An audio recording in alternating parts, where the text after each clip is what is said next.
Oh no, no, no, no, no, no, no, no, no, they did not settle with the OnePlus 12R.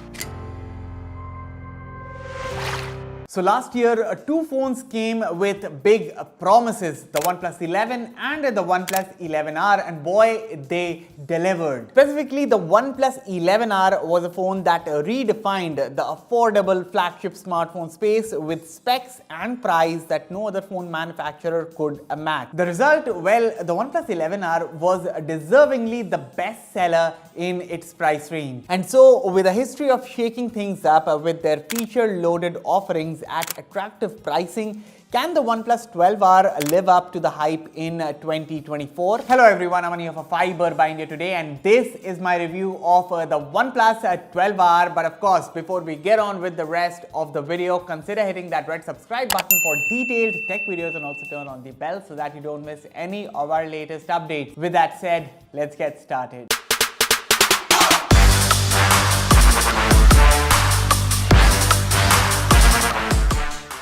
So with the OnePlus 12 series, OnePlus is betting big on all-around upgrades, and this OnePlus 12R comes with a host of new things over the OnePlus 11R. First up, the design. So look at the 11R and 12R side by side, front and back, and you must think, what's really different here in terms of looks apart from the new blue color that the 12R gets? In reality, the 12R is now slightly wider, a hair thicker and 3 grams heavier than the 11R, which is not a big difference, but the phone feels dense in the hands. The reason being, the OnePlus 12R gets a metal frame as opposed to the plastic frame on the 11R, and pretty much this was one of the most prominent missing links in the 11R, and I'm glad they addressed it. But other than this, the 12R has the same glass front and back as the 11R. In fact, the front has Gorilla Glass Victus 2 protection now, which is good, and the company also ships the phone with a pre-applied screen protector. By the way, the 12R is also IP64 rated for dust and water resistance, which is great. Now, the company has also fixed a couple of hardware placements. So I love the placement of the fingerprint sensor, which is a little higher than the 11Rs and is easier to reach, and of course, it is fast and accurate as ever. Second is the alert slider, which has now returned to its original spot on the left side of the frame, and so the volume buttons are placed right above the power button now, which honestly is its most natural spot. So about the design and build, I think while following the don't fix what ain't broken policy with the OnePlus 12R, the company added a metal frame, repositioned some buttons for practical reasons, and gave IP64 a rating. By the way, this new blue color looks quite dazzling, but it is a fingerprint magnet, so while I won't suggest you case it up as it will ruin the beauty of the phone, you can always apply a high quality transparent skin. Alright, the display, and while at first it may seem like it's the same panel from the 11R that the company has slapped on the 12R, good God, they went all in here. Okay, there's a slight increase in size. This is a 6.78-inch Pro XDR AMOLED panel, still 10-bit, still 120Hz, but now with a 1 to 120Hz adaptive refresh rate. Additionally, while the 11R had a peak brightness of 1450 nits, the OnePlus 12R has 1600 nits in high brightness mode, while the phone can hit peak brightness of 4500 nits. Of course, you will need to play content which supports this sort of crazy brightness number.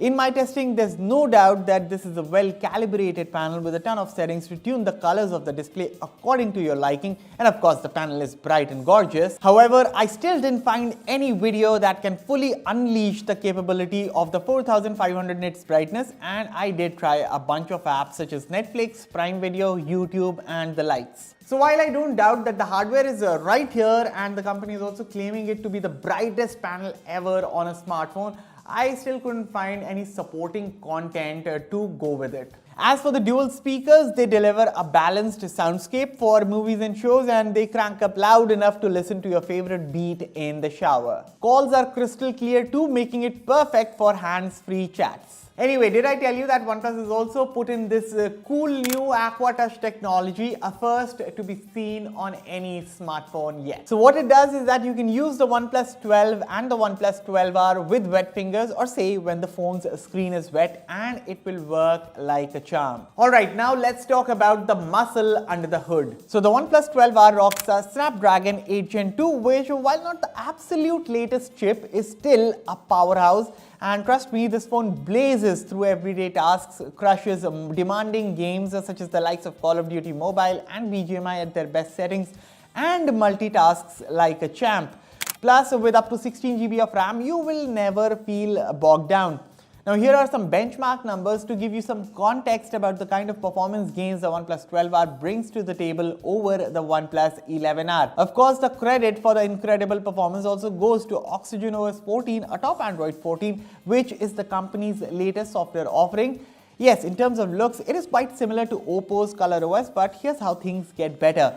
There's zero amount of bloatware out of the box, so imagine having this clean and snappy software experience, but then again, all the customizations, features and things like dual apps, app lock, app hide and so much more make Oxygen OS a joy to use. Now, apart from the performance and software, here's the real kicker, the battery. The OnePlus 12R packs a humongous 5500 mAh battery, which is 500 mAh more than the 11R's battery and 100 mAh more than the 12's battery. And let me tell you, it is a marathon runner. I easily got through a full day of heavy use with juice to spare, and thanks to that insane 100-watt fast wired charging, you can go from zero to hero in under 26 minutes. I mean, with this phone, battery anxiety would be a thing of the past. And just by the way, do you want to see a battery drain test comparison between the OnePlus 12R and the OnePlus 11R?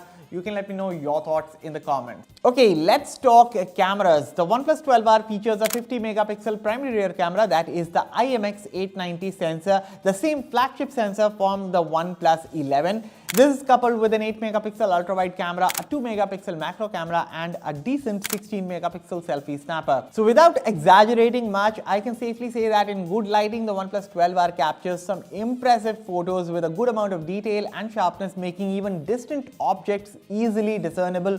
Colors also seem accurate and well balanced, capturing the vibrancy of your surroundings. In fact, skin tones are captured well, and if you see this photo of Cyrus taken in portrait mode, the edge detection, the background, just the overall result is so good. Even this photo of a bunch of good folks captured inside a dimly lit cafe, and you can see how naturally the phone has captured the skin tones. Now, as for the ultra wide angle camera, I would say it is decent for capturing the grandeur of a panoramic scene, although slight softness around the edges might creep in at closer inspection. Then there's a 2 megapixel macro lens, and let's be honest, its inclusion feels more like a check the box feature than a genuine addition to the camera system. I mean, close-up shots lack detail and often struggle with focusing, leaving you yearning for more. However, shots taken in not the best lighting impressed me a lot. I mean, apart from dealing with flares when clicking against strong light sources, 8 out of 10 times, photos taken at night look great, boast a decent amount of clarity and have good dynamic range. So of course, the issue with the flare thingy can always be fixed with a software patch, and I hope OnePlus fixes it soon. As for selfies, no complaints at all with the photos taken in good light. However, for the selfies taken in the dark, I would suggest keeping a steady hand so that you don't end up with a blurry mess. So right now I'm recording from the rear camera of the OnePlus 12R. This is 4K 60 FPS video recording. The phone can shoot up to 4K 60 FPS, the max. And this is the kind of quality that you get, of course, in terms of colors, very natural skin tones you get, and the overall color reproduction is very nice and authentic. What do you think about the stabilization, Imam? If you can just walk a little. So this is the kind of stabilization that you get. Of course, the audio is coming right from the OnePlus 12R. What do you think about it? And what do you think about the overall quality? Let me know in the comments. Now, when it comes to the selfie video, well, this is restricted to 1080p 30 fps, and while the skin tone and color reproduction is quite nice, HDR performance is also quite nice. I wish the stabilization was a little better than what we are getting here. The field of view is also quite good.